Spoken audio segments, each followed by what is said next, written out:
Most Christians say they've surrendered to God, but in reality, a lot of people are still holding on to control, fear, sin, and their own plans while trying to follow Jesus at the same time. And that creates a divided life. One part wants God, the other part still wants control. But scripture shows that true surrender is not just a moment. It's a lifestyle shift that changes everything about how you live, think, and respond to life. And later in this video, I'm going to show you one major sign that you have not fully surrendered to God yet, even if you think you have. But first, here are 7 things that happen when you truly surrender your life to God. Number 1, you stop fighting for control. One of the first things that changes when you truly surrender to God is control. You stop trying to force outcomes in your life. You stop trying to manipulate situations so they go your way. You stop living like everything depends on your strength, your timing, or your understanding. Instead, you start trusting that God sees more than you do, even when life doesn't make sense. Proverbs 3:5 says, "Trust in the Lord with all your heart and lean not on your own understanding." And surrender begins the moment you stop demanding control and start trusting God with what you cannot see. When control starts breaking, it exposes something deeper about your heart. Number 2, you start obeying even when it costs you. Surrender always shows up in obedience, especially when it's uncomfortable. When God convicts you, you don't forget. When He tells you to stop something, you don't relent. When He tells you to forgive someone who hurt you, you actually obey. When He tells you to step out in faith, you stop overthinking and start moving. John 14:15 says, "If you love me, you will keep my commandments." And this is where surrender becomes real.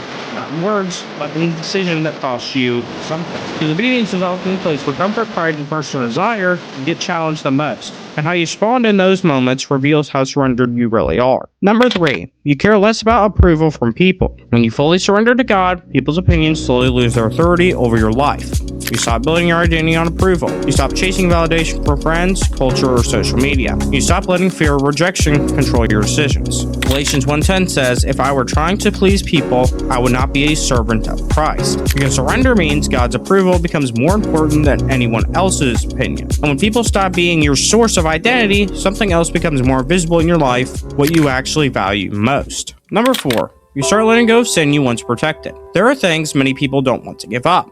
Habits they excuse, sin they minimize, things they secretly protect because they enjoy them. But surrender changes your relationship with sin completely. Not by making you instantly perfect, but by changing what you're willing to hold on to. Romans 6:13 says, "Offer yourselves to God as instruments of righteousness." And you start realizing you cannot fully surrender to God while still defending the very things He's calling you to walk away from. So what once felt normal begins to feel out of place in your life. And that shift shows that something inside you is changing. Number 5, you become more sensitive to conviction. Surrender doesn't just change your actions, it changes your sensitivity to God's voice. Conviction becomes clearer and harder to ignore. Things you used to brush off start to feel heavier. And when you drift spiritually, you feel it more quickly. Jesus said in John 10:27, "My sheep hear my voice, and they follow me." And one of these signs of real surrender is that you don't stay comfortable in disobedience anymore. Because God doesn't just correct your behavior, He starts shaping your awareness. And when that awareness grows, your life starts moving in a more serious direction.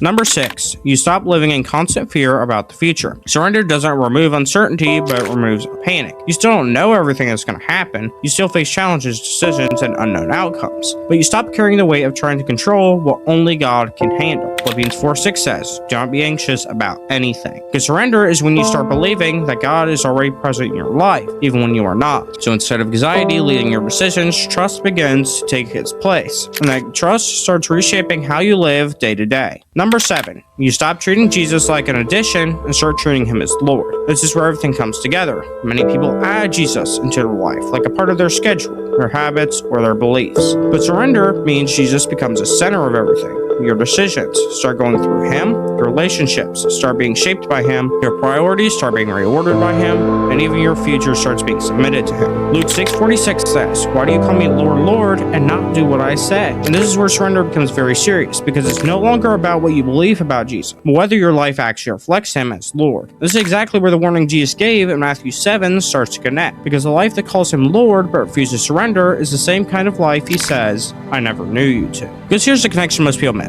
A life that refuses to surrender but still comes to Jesus is exactly the kind of life Jesus warns about in Matthew 7, where He says people will come to Him saying, "Lord, Lord," but He will respond, Depart from me, I never knew you. Not because they never said the right words, but because they never lived surrendered lives. And that's why surrender matters so much, because surrender is not just about peace in this life. It's about being ready for Judgment Day. In this next video, we're going to go deeper into that, the signs Jesus gave that someone may hear depart from me on Judgment Day, and how to make sure you're not headed in that direction.